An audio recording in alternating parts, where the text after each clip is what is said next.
G'day, my name's Damien and I'm the Sustainability Officer with Council. And today is the first in a series of sustainable living workshops. Now with the spring, the acacias are in flower and the days are slightly getting longer. And I think our people are starting to think about their gardens and what we can do. Now, one of the key things for a garden is getting our compost and our worm farms going. And one of the key things behind that is also about trying to reduce our food waste. Now, I should quickly mention too that you might hear a little voice pop in, and we've got Vicky fielding your question. So you can feel free to ask questions throughout the workshop as we go. If you have any particular questions, write it in the comments there and Vicky will let me know.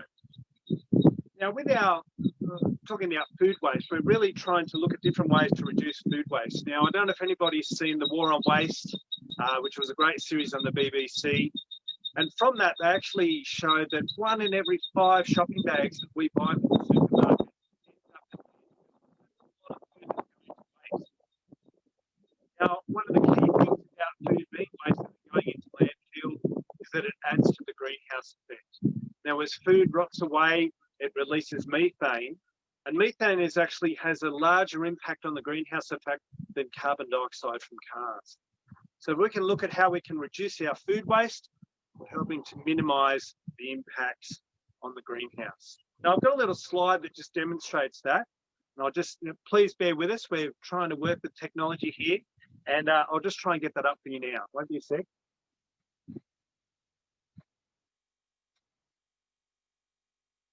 Okay, now, I don't know if you can see that slide there, but it shows that we've got our food waste down in the bottom there, rotting away in the ground.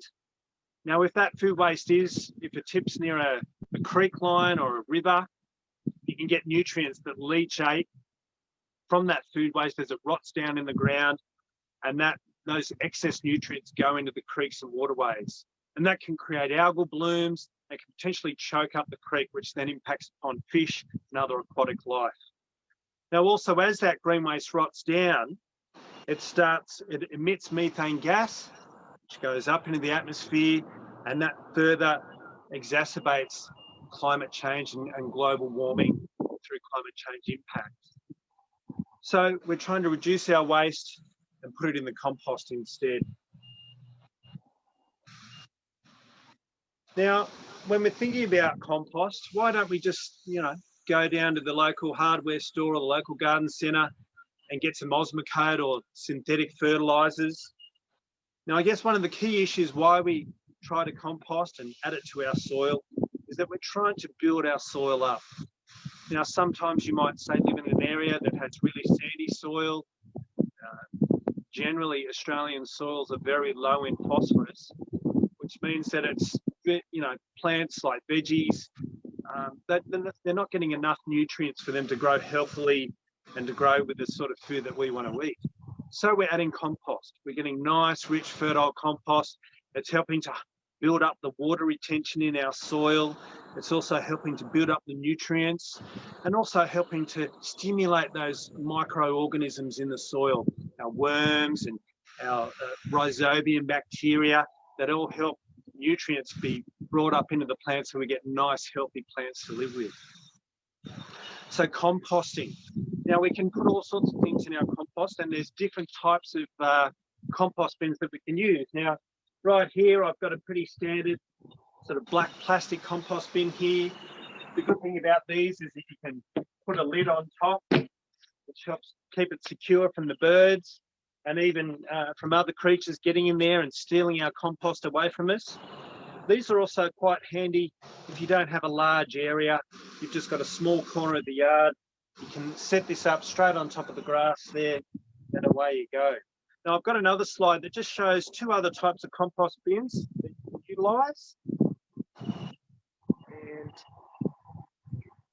And here we go.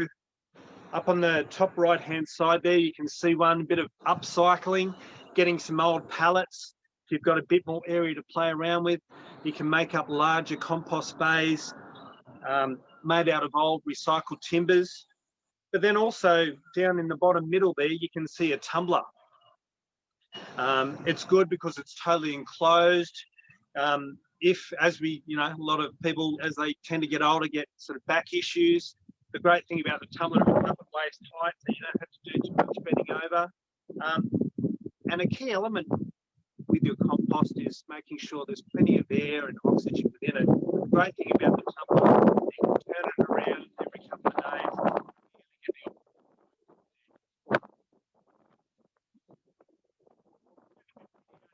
You don't blow away. Wet mornings down on the coast, so it looks like we're getting a bit of it up here as well. Now, when we look at our compost heap, I'll just get this lid off here.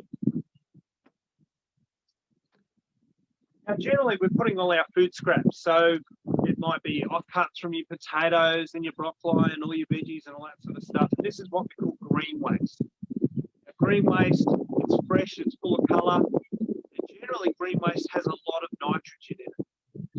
And so I've got a bit of a bucket here with some scraps and some weeds and things that I've got from down the backyard. And this is what we're basically going to be composting. It's really green. Now, one of the issues, if we put too much of this in, or only this in, we can end up with a really damp, wet, stinky compost. That's the last thing we want. People often think compost, they go, oh, it's stinky, it's smelly. We get lots of fruit fly and insects and other things coming in there. And also, too, with all the moisture in there, it becomes what we call anaerobic, and it starts to ferment, and that's where the smell comes from. So we've got about half a bucket in there of our green waste. Now, as a general rule of thumb, if we've got half a bucket of green, we want twice the amount of brown. Now, brown is any living thing that is now died. Now, I've got a bit of straw here. This was once a living thing. It's now turned brown. Over autumn there, we had all the falling of the leaves. You end up with all these brown leaves on the ground. Any living material that is now brown means it's really high in carbon. And the essential thing for a good, healthy compost is a balance between green and brown, between nitrogen and carbon. So we're basically looking at twice the amount. So I've got an empty bin here. I'm going to start off with quite a substantial layer of brown. Break it all up. Now, you could use shredded newspaper, leaves.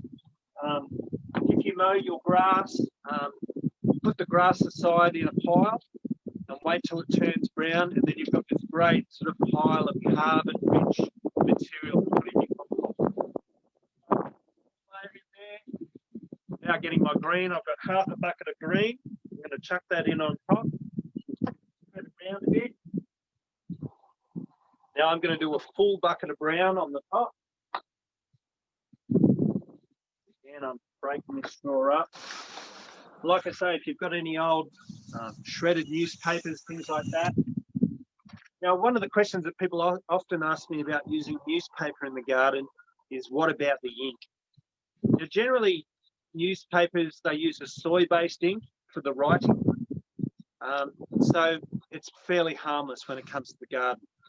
I do steer clear of the glossy magazines, that sort of really colourful, it almost feels a bit sticky.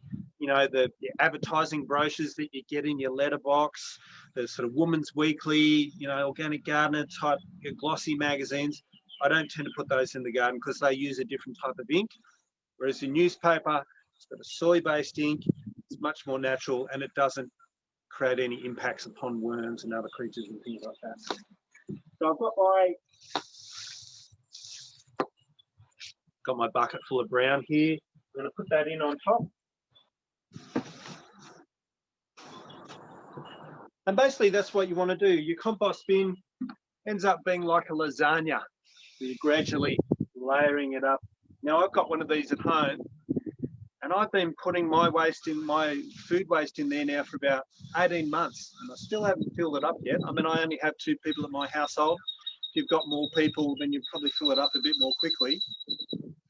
But what you can then, once it's full, maybe get a second one, and then just have 2. And then while this one's sort of composting away, you can be gradually filling your other one up there as well.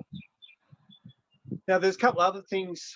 The good thing about having this on the ground is that worms can naturally come up. from the ground up into your compost heap. And really, a good compost has lots of microorganisms in there as well. Worms are a great at sort of breaking down organic material. But even just little, slaters and all that sort of stuff, they're all in there. It's a living system. Your compost should be a living system. It's a little sort of organic micro ecosystem in there that's gradually breaking things down. Another key thing about your compost is making sure that it gets nice and warm. The warmer your compost, it's going to kill off weed seeds. It's going to knock out any pathogens or bacteria that might be in your compost. So the warmer you can get your compost, the better it's going to be. Now, one of the other key issues around compost is moisture levels. Now, I mentioned before, if you're putting all your green waste in there, you can end up with a really wet, damp, soggy, cloggy, smelly compost, which nobody wants. Or you can go too much of your brown stuff, and then it ends up being really dry. Maybe you put in like little twigs and branches and offcuts from your shrubs, and then you end up with a compost that's really dry, and then it won't compost either. So it's really about trying to find that balance between having just, you probably want it as moist as a damp sponge. Well, we're starting to get a bit of rain here. Hopefully we don't short our devices out here. It's all right. This one's, my phone's waterproof, so hopefully we're okay. Yeah, so again, if your compost is too dry, get a watering can, add a bit of extra water to it. If you find your compost is too wet, it's really soggy, add more brown, more leaves, more shredded newspaper, spent cut grass that's already turned brown, just to try and dry it out a bit. So finding that balance. Now, also too, you really need to get oxygen into your compost, and I mentioned before that's why those tumblers are good, because you can turn them and then really get the oxygen in there. Those compost bays that you make with the pallets, again, you can get in there every few days and turn the compost. It's a little bit harder with these ones, and you can actually, and I didn't bring with me, you can get a spiral spike that you can wind in there, and you can spin it down into the compost just to allow, or even just get a tomato stake or something like that, and just wedge it down in the center so that oxygen can get down into your compost heap. Hopefully this rain doesn't get too much heavier. We've got a sun shower going on. This is great. So the key elements with your compost, you want your green and brown. For every bucket of green, you want at least 2 buckets of brown. You don't want it too wet and you don't want it too dry. It's really good with your compost heap if you can get it nice and warm, because that helps to knock out weed seeds and those sorts of things. That's why these black containers are quite good, because they do heat up. And you want to make sure there's oxygen in there. Now, sometimes when green waste, when food scraps are breaking down, they can become quite acidic. And that's often where smell comes from. If your compost is too acidic, it generates smell. And what you can do to compensate against that is to add dolomite or garden lime.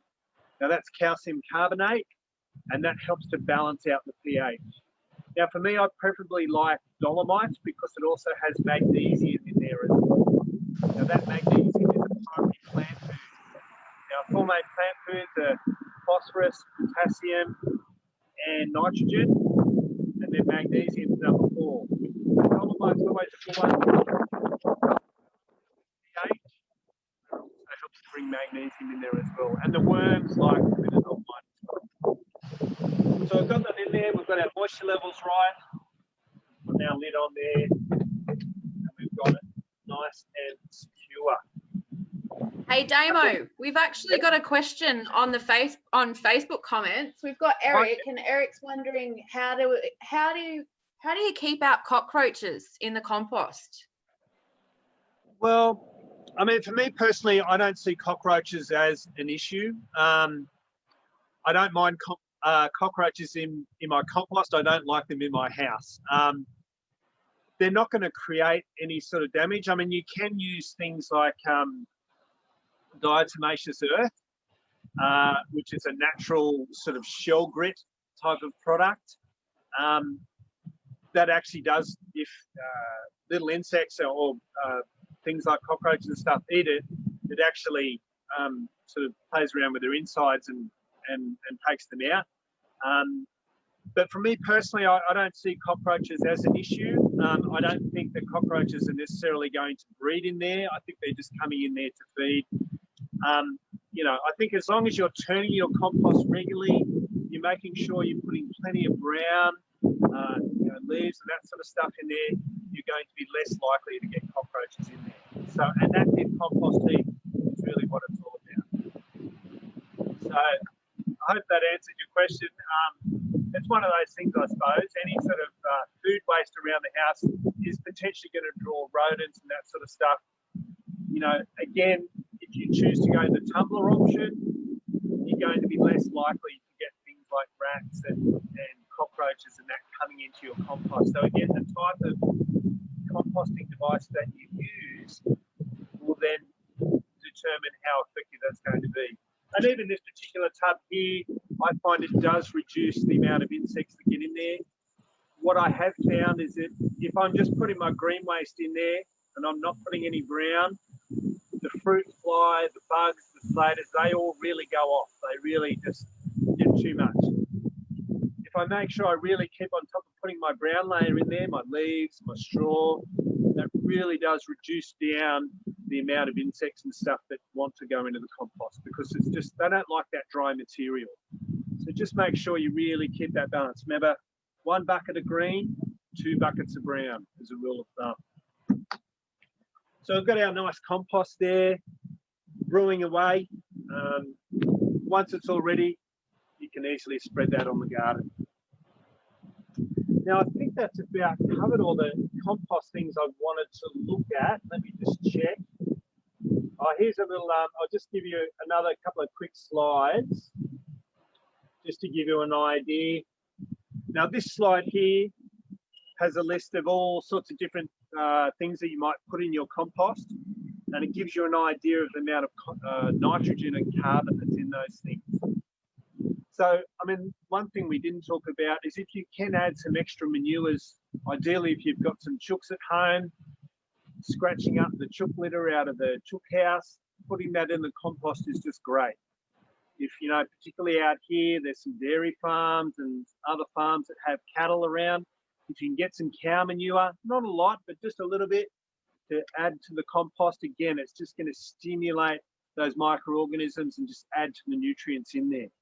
We really want this to be a living system, and the more diversity of ingredients we put in there, the healthier our compost is going to be.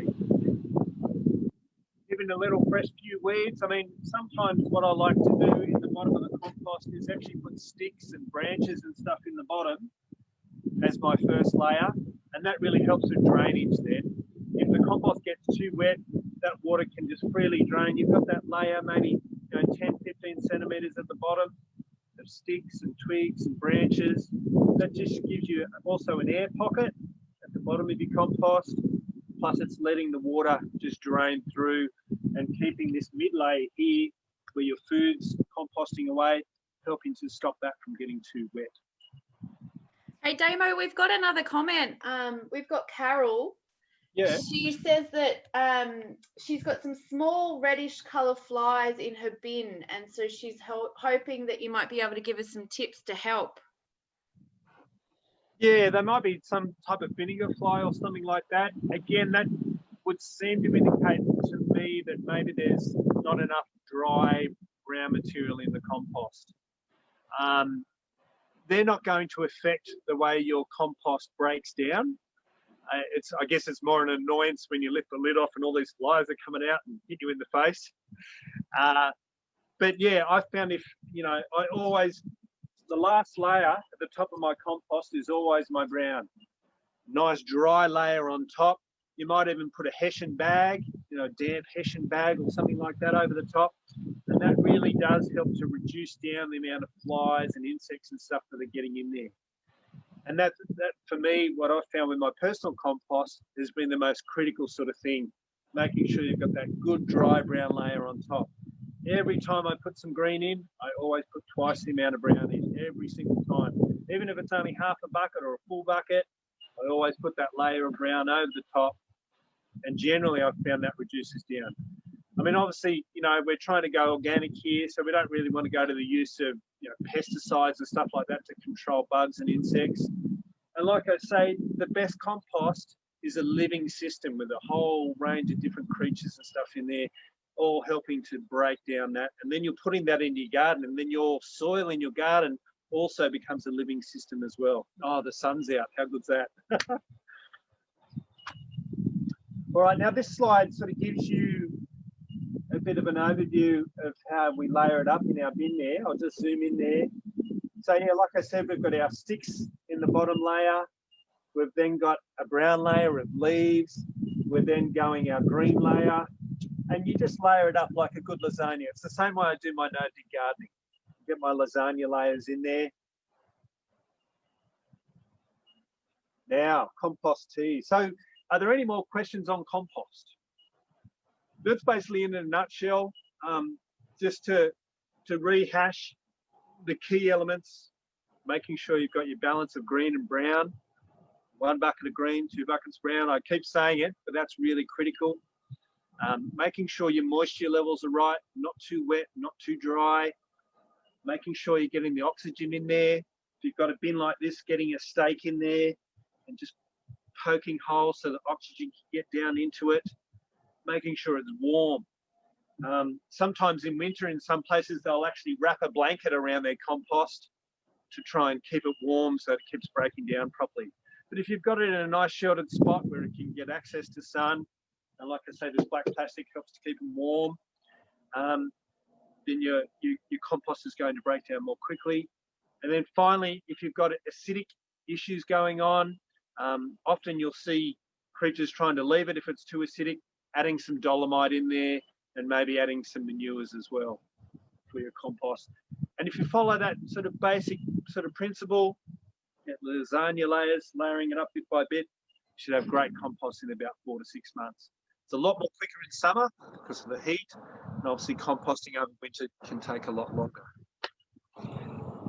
So we've got our compost ready to go. Now, I thought I'd have a little look at compost teas. Now, the thing about our compost, we put it on the garden, it's like a slow release fertilizer, gradually breaks down. Let me just turn this slide off for a second.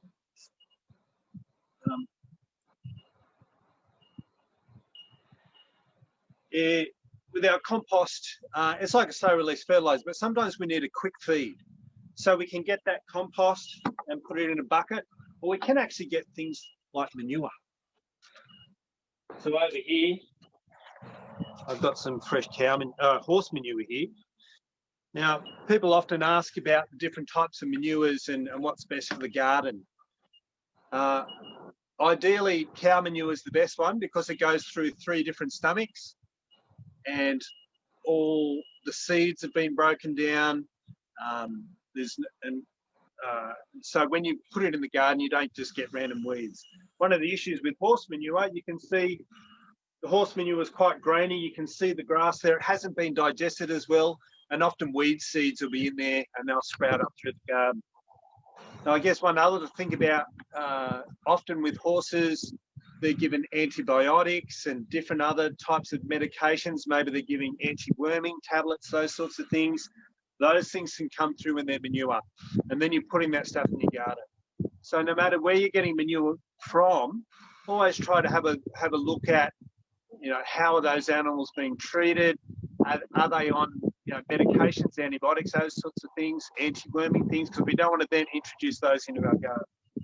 Now, I guess the good thing about composting before you put that stuff on the garden is that it's going to break all that stuff down. Now, with a compost tea, basically what we can do, I haven't got one here, but get a piece of shade cloth or an old piece of muslin cloth, and you wrap the horse manure in there, wrap it up, put it in the bucket, fill it full of water, and then gradually those nutrients come out of the manure and into your water. Give it a shake around every couple of times a day. You've got a wrapped up sort of shade cloth here. That just agitates it, helps to get oxygen in there.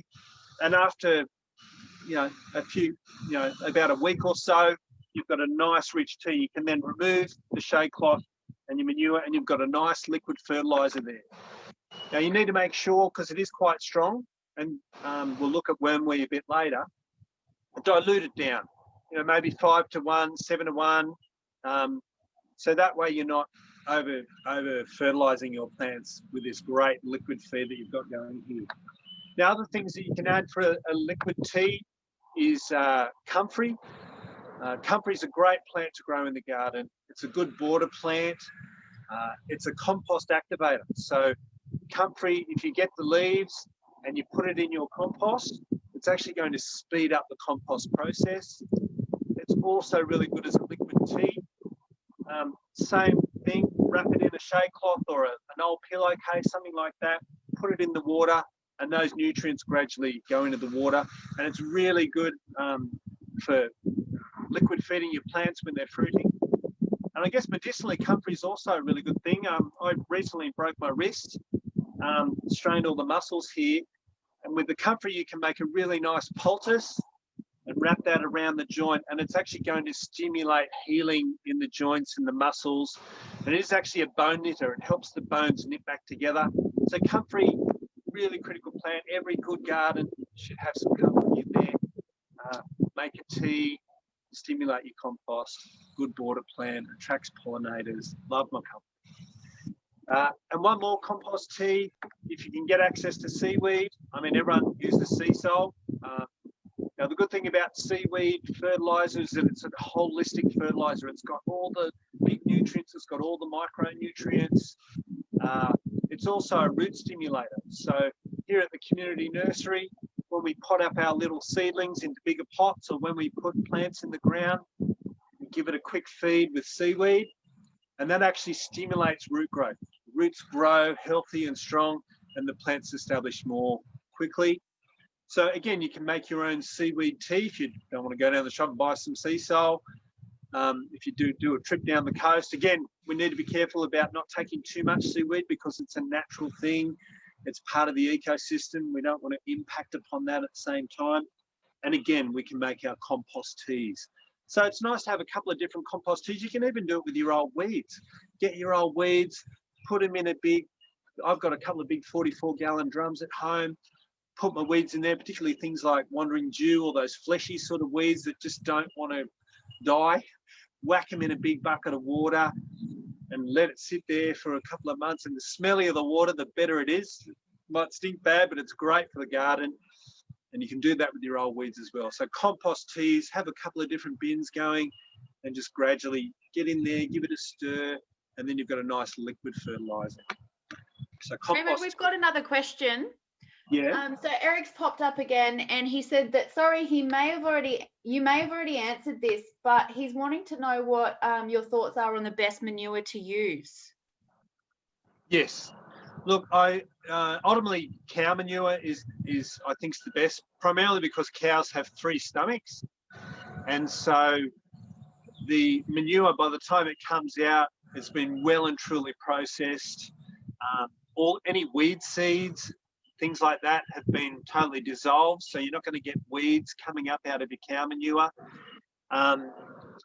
And you know, any type of manure is good. And I guess, as I mentioned before, if you're going to use things like horse manure or say chook manure from an egg farm, you need to be mindful that those animals have potentially been given antibiotics and other potential medications that could be coming out in their manure. I mentioned before that I've got my horse manure here. I wouldn't be inclined to put that straight on the garden. I'd be inclined to put it through a compost first or make a tea out of it. Whereas with cow manure, I'm more than happy to put that straight in the garden. I mean, cow manures are quite acidic, and so you do need to be careful that you don't burn your plants.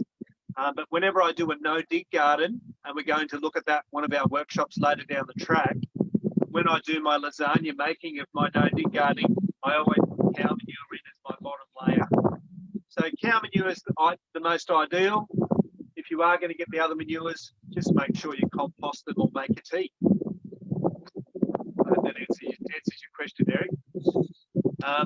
And you know, being around here in Picton, around the Wollondilly. We've got lots of farms around. So when you're out and about driving around, often people have got bags sitting at the front of their yard and with an honesty box or something like that. And I always pick up a couple of bags when I'm on the way and just gradually build up my stocks at home. Okay, so worm farming or composting, which are you going to go for? That's the big question.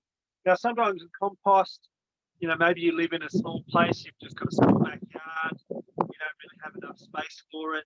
So then you might look at going a worm farm. So here's one of our worm farms. We've got a couple of worm farms here at the nursery. And worm farming is quite different to composting. Yes, there are worms that grow in your compost. Worm farming requires a little bit more focus and a little bit more attention. Now, I've got, this is the older style sort of worm farms. We've, whoops, over there.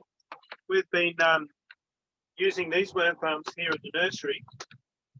They're called the Worm Castle. They're made down in Victoria. They're made out of recycled plastics. They're quite solid.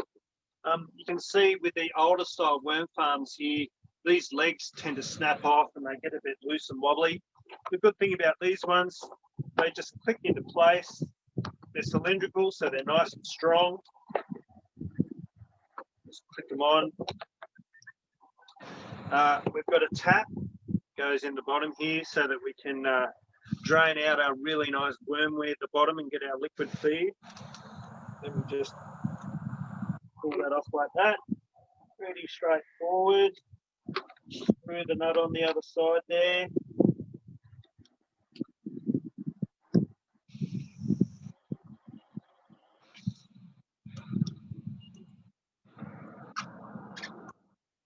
Okay, now we're going to put our initial layers on. Got our liquid feed. You don't generally tend to have worms in this bottom layer. That's where our liquid fertilizer comes out. And then we put our first layer in. It's got holes so that water can drain through and the worms can move from layer to layer. We put that on top. Now we want to set up our first layer. This is a brand new worm farm. Now, again, shredded newspaper. As I mentioned before, they've got soy-based ink, so they don't tend to impact the worm. I'm just going to rip that up.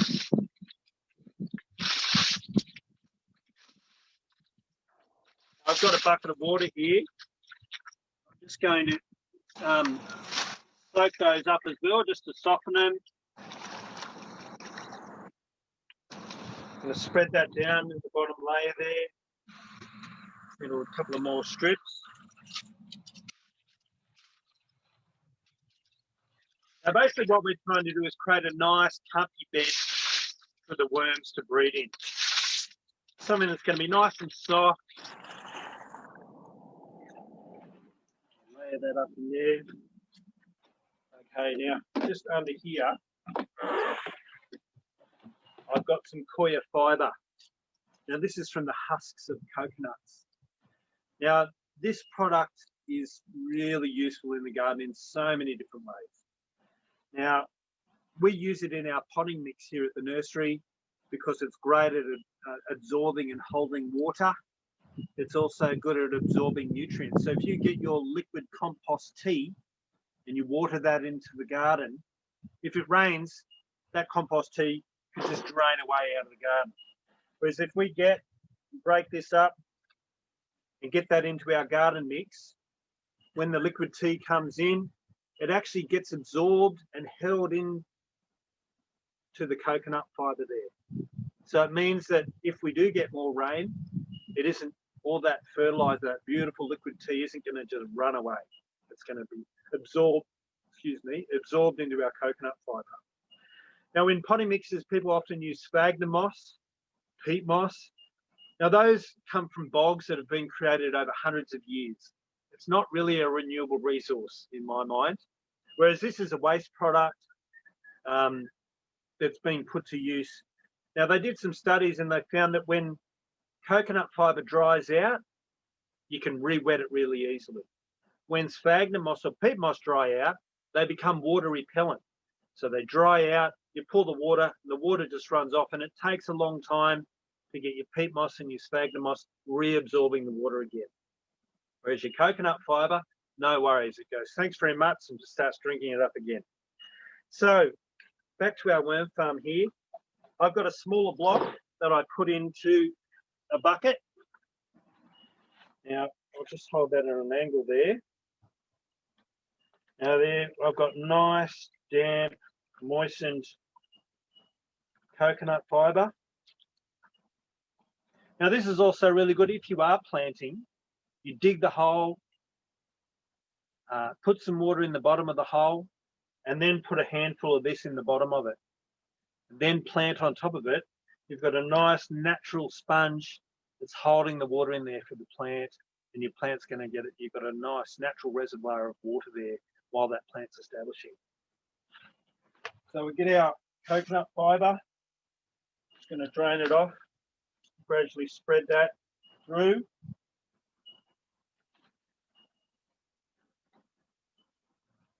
Now this is a nice, warm, comfy bed I'm going to have for our worms. A nice, as we all like to have a nice, comfy bed to sleep in, and so do the worms. And this is perfect for them to breed in as well. And lay that in there.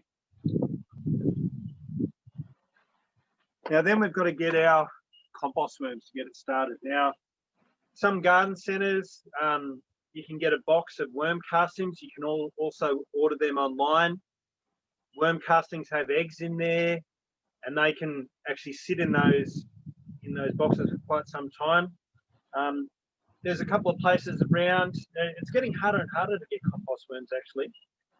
So yeah, doing a bit of research online. They're out next to on Cedar Creek Road, next to Dirk's. There used to be a farm there where you could buy worms at the front counter there. But yeah, if I have had good success with actually getting this tray and just setting it up on the grass in my backyard or near my veggie garden, and then attracting worms into my bottom layer, and then actually having worms coming from the garden up into my compost tray, and once they're in there, then transferring it onto this. Most worms will work in a worm farm. If you do get dedicated compost worms, they're just going to do it a bit more quickly. I thought I might give you a look at this functioning one that we have here. I'll just take the lid off.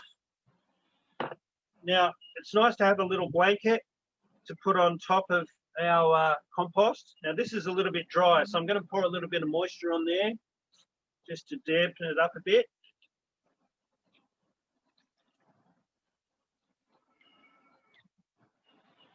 Now, when it comes to feeding worms, we have to be really careful about what we put in there. Now, most of your food scraps are fine, but there are some key things that aren't good for worms. Onions, garlic, that sort of stuff. You know what it's like when you chop up an onion and your eyes are watering and they're stinging? That's the same thing is going to happen to worms. So we steer clear of onions and garlic. Citrus peel again is acidic. The actual citrus fruit itself, the orange fruit, the lemon fruit, the fruit itself is fine. It's just the skin. We steer clear of things like dairy, you know, because it has like a sticky sort of coating that can form on the worms. So no milk, no cheeses, that sort of stuff. And we don't tend to put meats and things like that in here either. So all your fresh veggies, pretty much everything else is fine. Now you can actually chop your veggies up smaller, and that helps with the worms to process them.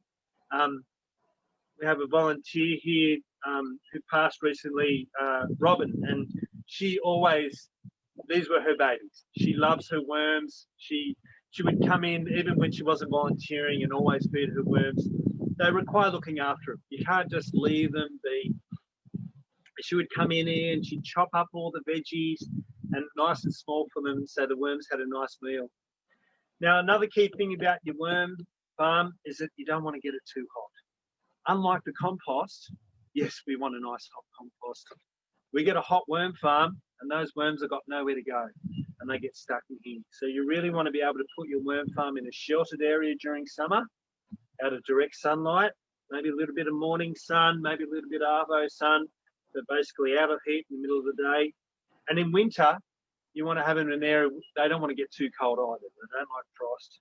So again, you want to try and find a nice middle ground there. They get a little bit of sun, shade during the day, and making sure it doesn't get too hot. Now you can also put things like eggshells, tea bags, coffee grinds, all sorts of things like that. Quite happily go into the compost here. Let me see if I can dig up. Here we go. I don't know if you can see that. But we've got, whoop, I just dropped a worm there, but we've got a nice little healthy population of worms going in there.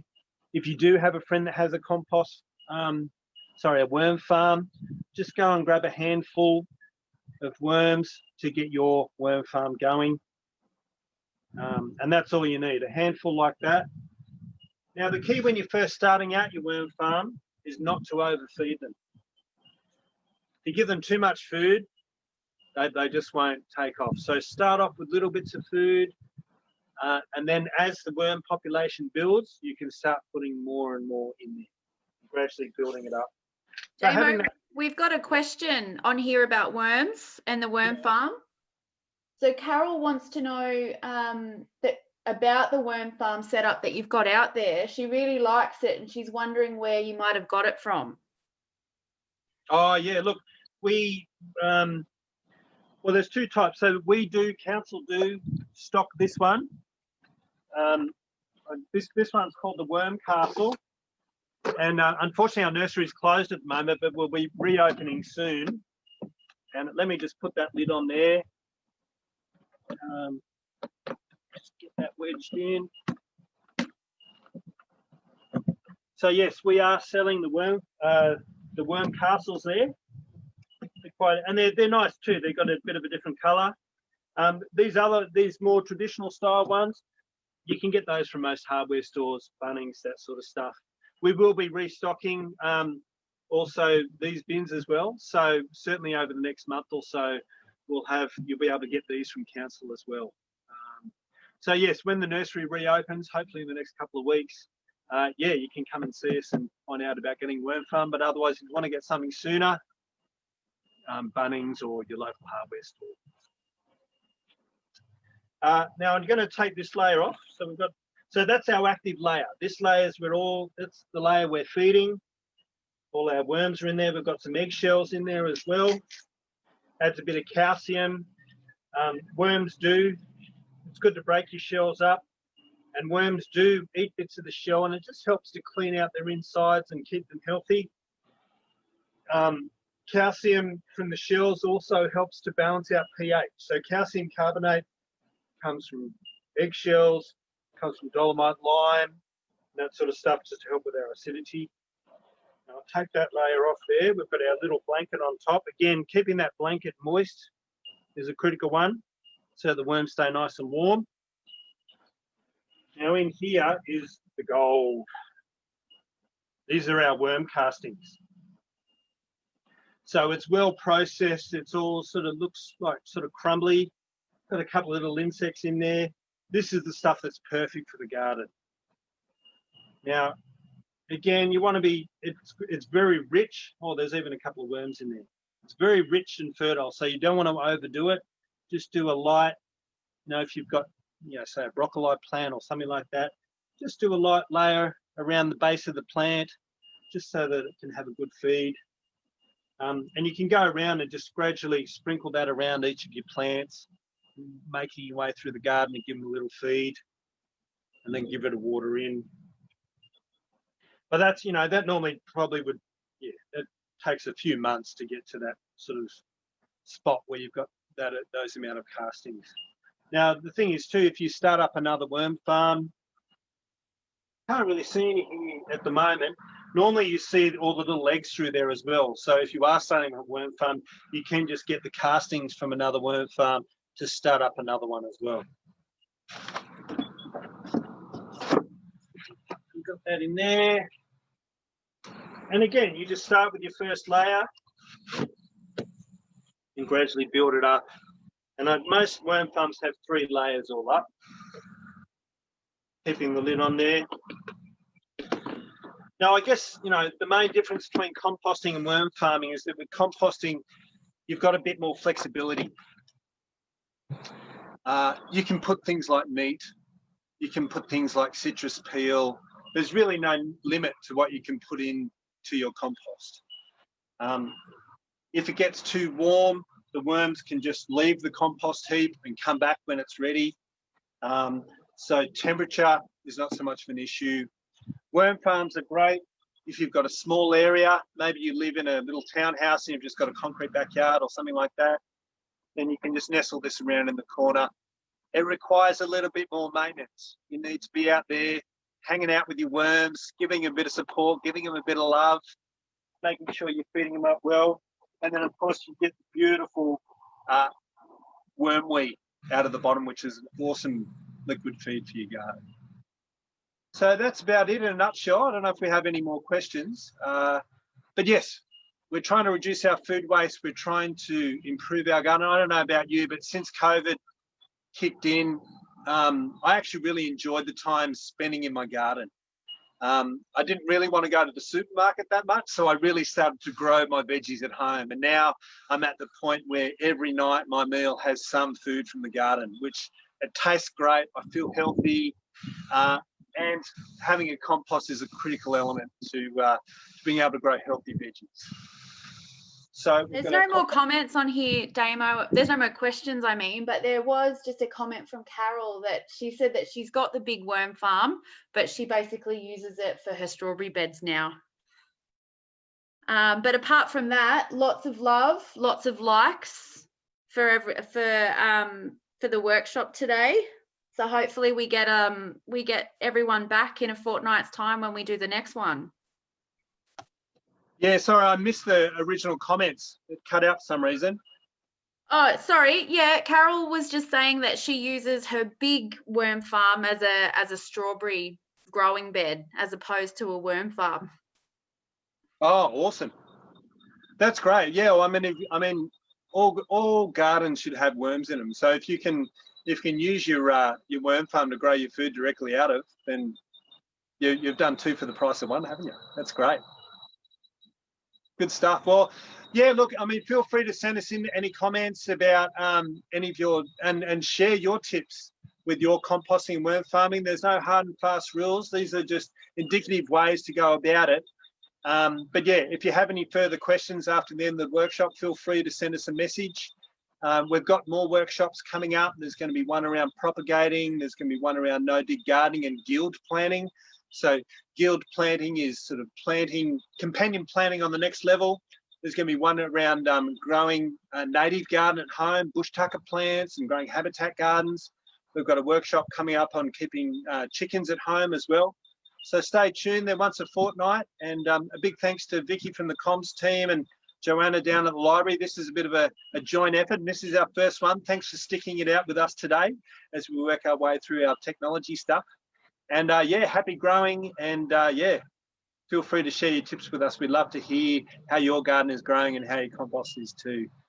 All right, thanks very much. Have a great day.